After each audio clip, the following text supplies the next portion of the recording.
Saan ba talaga nagsimula ang religion? Tara balikan natin yung history.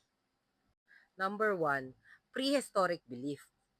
Bago pa magkaroon ng religion, naniniwala na ang tao sa mga spiritual belief na may espiritu ang kalikasan, may buhay pagkatapos ng kamatayan, may invisible force. Dito nagsimula yung mga ritual, yung paglilibing na may meaning, shaman, o kaya mga spiritual leaders. Hindi pa ito yung nakakasanayan natin ngayon na religion na paniniwala. Ito pa lang yung spiritual awareness ng tao. At ito ay paniniwala 50,000 years ago na. Number two, sa ancient civilization.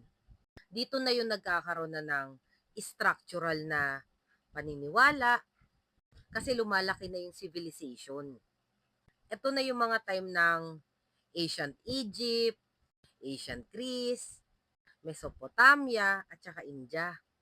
Dito na pumasok yung mga organized priesthood, temple system, tsaka religion na connected sa politics o government. Religion equals social order plus explanation of nature. Number three, monotheism. Dito na pumapasok yung one God concept. Around 3,000 years ago, dito na pumapasok yung idea na iisa lang ang Diyos. Example nito yung Judaism, Christianity, tsaka Islam.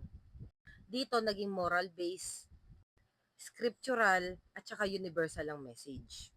Bakit ba talaga nagkaroon ng religion na concept? Number one, para maintindihan ng hindi mapaliwanag kagaya ng kidlat, lindol, ulan, tsaka kamatayan. Number two, para magkaroon ng comfort sa fear at tsaka sa death.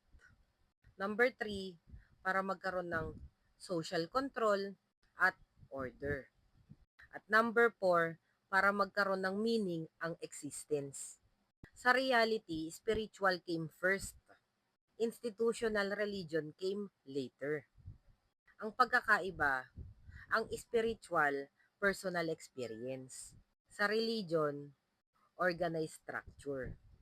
Kahit nasan ka ngayon, kung may religion ka man o spiritual believer ka, na personal ang iyong choice, basta kung saan ka nagbabago, walang problema yun.